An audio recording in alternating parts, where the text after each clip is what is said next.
Qu'est-ce que l'évangélisation durable? Bon, c'est clair que c'est un titre qui va être, qui attire un petit peu. Ça nous fait penser au développement durable. Aujourd'hui, il y a énormément de choses qui sont liées au développement durable. Et le développement durable, c'est simplement une conception de la croissance économique, mais qui est réfléchie dans une perspective à long terme et qui va essayer d'intégrer des contraintes qui sont liées à l'environnement et au fonctionnement de la société. Et du coup, en réfléchissant à cette définition, je me suis dit, mais finalement, c'est un petit peu la même chose dans l'évangélisation.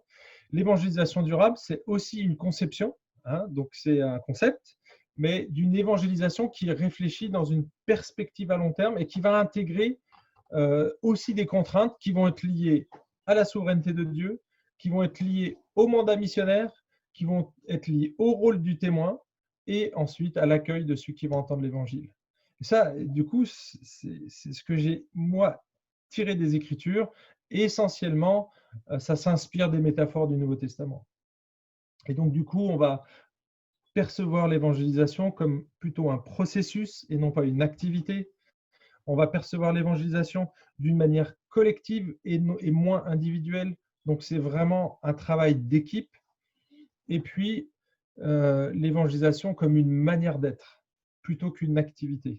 Donc, tu vois, processus, manière d'être et travail collectif, je crois que c'est les trois piliers du livre où je vais vraiment développer ces parties pour qu'on saisisse finalement qu'il n'y a pas simplement l'annonce de l'évangile, mais il y a beaucoup d'autres paramètres. Et je rappelle ici que la mission, c'est pas de faire des convertis, mais de faire des disciples. Hein. Et là où est l'accent dans Matthieu 28, c'est bien sur apprendre, c'est enseigner à obéir et pas simplement enseigner. On va passer par l'enseignement, c'est nécessaire. On va enseigner à obéir. Donc, notre souci, c'est que les gens mettent en pratique. C'est pas simplement de leur bourrer le crâne avec un message, mais c'est qu'ils comprennent ce message, le saisissent, s'en saisissent et puis le mettre en pratique. Et là, à partir du moment où on a réussi cette étape-là, eh bien, on a fait un disciple. Donc, on a accompli la mission d'évangélisation. Et ça ne s'arrêtera pas là parce que qu'est-ce que va faire la personne? Eh bien, elle va continuer la même chose. Elle va devenir un disciple en continuant cette mission-là. Du coup, c'est un cercle vertueux. Et voilà, c'est ce que j'essaye de souligner dans le livre, à plusieurs reprises en tout cas. Quelles sont les étapes de l'évangélisation durable? Moi, mon objectif, c'était vraiment qu'on ait une compréhension de l'évangélisation. Et donc, j'ai délégué cette partie-là à deux personnes, donc Florent Varac et puis Philippe Monnery, qui, eux, ont aussi conceptualisé ce qu'ils ont mis en place dans leur église. Et donc, l'idée, c'est de développer une culture d'évangélisation. C'est-à-dire que, justement, quand on considère que l'évangélisation est un processus, qu'elle s'inscrit dans la nature de l'Église et pas simplement une activité où on va ajouter euh, dans nos programmes d'Église, tiens, évangélisation. Non, l'évangélisation, elle est intégrée dans la vie du croyant. Et c'est pour ça qu'on appelle ça une culture d'évangélisation. Donc, il faut vraiment retravailler la définition de l'évangélisation. Et une fois que les gens ont bien saisi ça, moi, je mettrais, et c'est ce que j'ai toujours fait, mais mettre l'accent sur le Christ. Parce que la motivation intérieure de l'évangélisation, elle vient de notre amour du Christ, de notre amour des perdus, de notre amour de la mission de Jésus qui nous a confié et qui est une belle mission, le fait de faire des disciples. Je ne sais pas si tu te souviens dans 2 Timothée chapitre 2, Timothée est en mode dépression. Hein, Paul lui dit, mais attention, ce n'est pas un esprit de timidité, mais de force, d'amour et de sagesse qu'il nous a donné. Et donc, n'aie donc pas honte. Et on voit Timothée qui sombre. Et juste après, comme par hasard, on retrouve ce 2 Timothée 2.2. Et donc, il lui remonte le moral en lui disant, OK, maintenant, tu vas mettre tes pieds à l'étrier. Et il lui dit, vas-y. Donc, ce que tu as entendu de moi, confie-le à des hommes fidèles qui soient capables de l'enseigner à d'autres. Tu vois. Et cette idée de transmission, donc de former des gens, donc développer une culture d'évangélisation, c'est être en permanence en train de former des gens. Et je dirais que ça passe par la sanctification. Ça passe par la sanctification de l'annonce de l'évangile. Elle va, enfin, si tu aimes le Christ, tu vas forcément en parler naturellement. Donc moi, je mettrai l'accent sur la sanctification, la redevabilité, les groupes de croissance, l'encouragement, la prière. Justement, on va prier pour que Dieu nous utilise, pour que Dieu touche le cœur des incroyants, parce qu'il est souverain. Hein, ça fait partie des contraintes, la souveraineté de Dieu. On n'a pas à faire de forcing finalement dans l'évangélisation, parce que Dieu nous devance. Donc du coup, on sait que Dieu va préparer des œuvres d'avance et que nous, on va entrer dans ces œuvres. Et on n'a pas besoin de faire de forcing, on n'est plus dans les croisades là. Et du coup, l'évangélisation où on veut absolument du résultat, à mon sens, c'est pas biblique. C'est Dieu qui va donner ce fruit-là. Jean chapitre 4, on voit les apôtres, c'est juste après la Samaritaine, et il leur dit, mais vous êtes en train de cueillir des fruits que vous n'avez pas semés, vous n'avez pas travaillé la terre, vous n'avez rien fait. Il y en a d'autres qui ont travaillé avant vous. Et donc, c'est cette idée de travail d'équipe et on est chacun un maillon dans cette chaîne-là et que finalement, on n'a pas ce poids quelque part qui nous pèse sur nos épaules. Je suis le sauveur du monde, je dois absolument aller sauver les perdus parce que c'est la responsabilité de Dieu, c'est lui qui va créer les opportunités. Moi, par contre, mon rôle à moi, c'est de les saisir.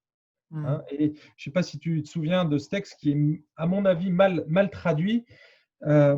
C'est racheter le temps. Colossiens 3, Ephésiens 5, il y est 2 fois. C'est traduit comme ça dans la colombe, dans les premières secondes.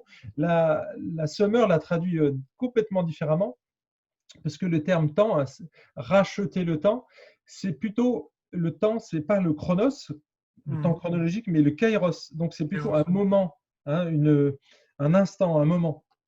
Et donc la Summer l'a traduit comme étant saisissez les opportunités. Saisissez les opportunités. Et non pas racheter le temps où là, on va mettre l'urgence en avant. Et il me semble que ce n'est pas une bonne motivation. Alors oui, bien sûr, les gens se perdent, etc. Mais ce n'est pas toi le sauveur du monde. C'est le Christ. C'est lui qui va créer les opportunités. Et on en a eu énormément des opportunités. On en a chaque jour.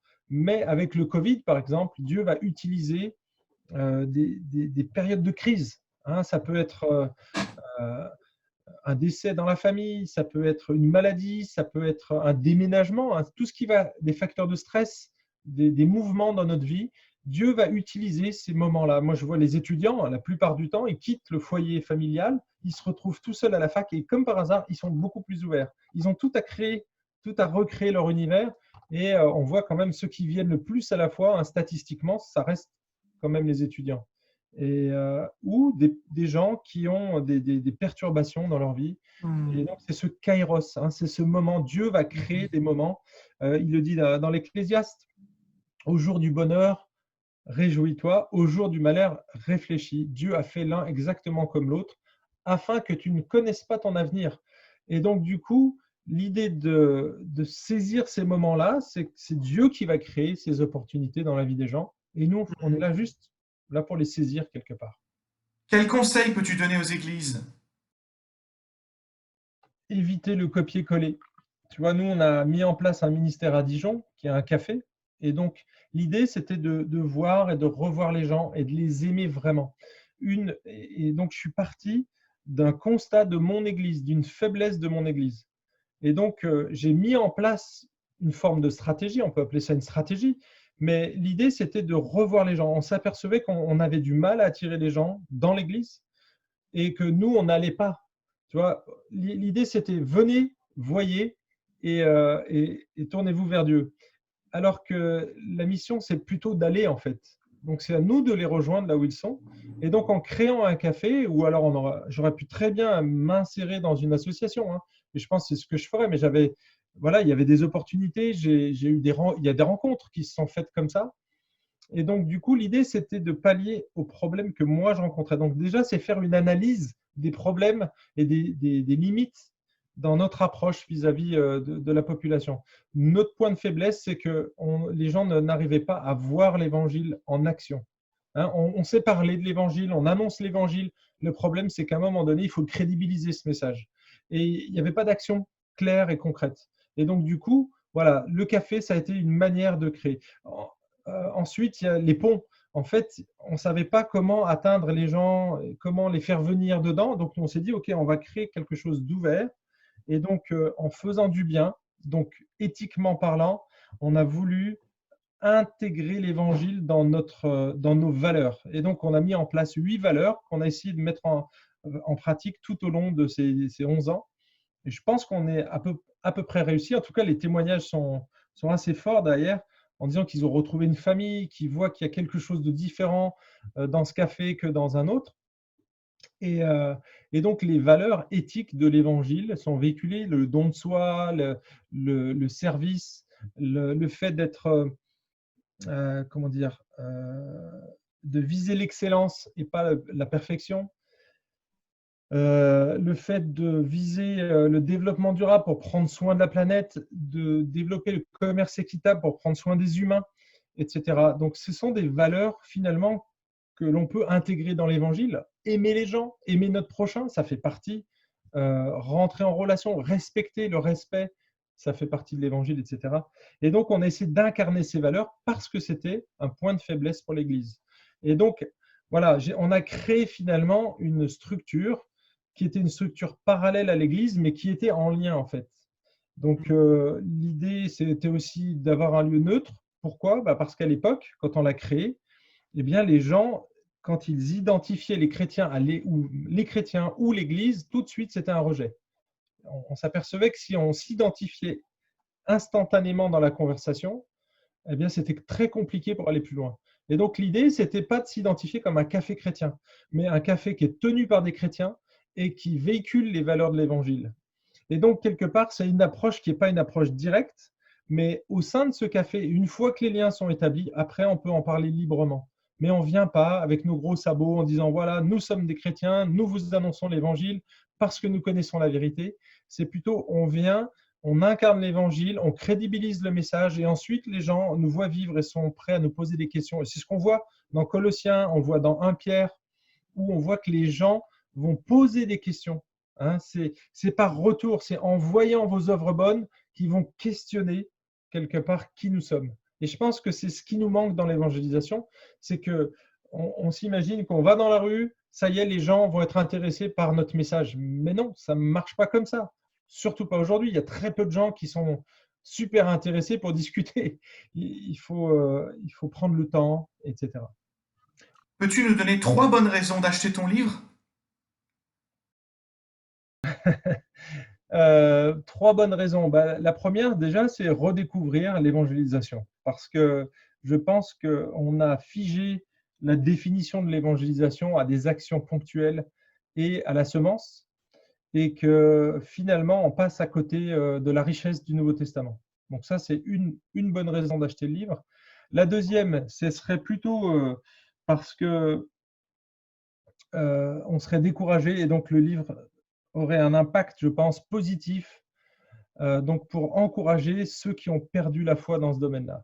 Donc ça, c'est vraiment une idée que moi, je voulais, c'était encourager ces frères et ces sœurs qui patinent dans leur évangélisation, qui voient peu de fruits et qui galèrent depuis des années. Je peux vous rassurer, moi aussi, je galère avec mes voisins. Ça fait 15 ans que je suis là et je n'ai pas vu encore une âme qui s'est convertie. Mais là, on vient de faire des pots de départ parce qu'on va déménager et on voit les fruits qui sont là, les gens pleurent et ah, vous allez nous manquer, etc. Alors, je ne sais pas si ça va durer dans le temps.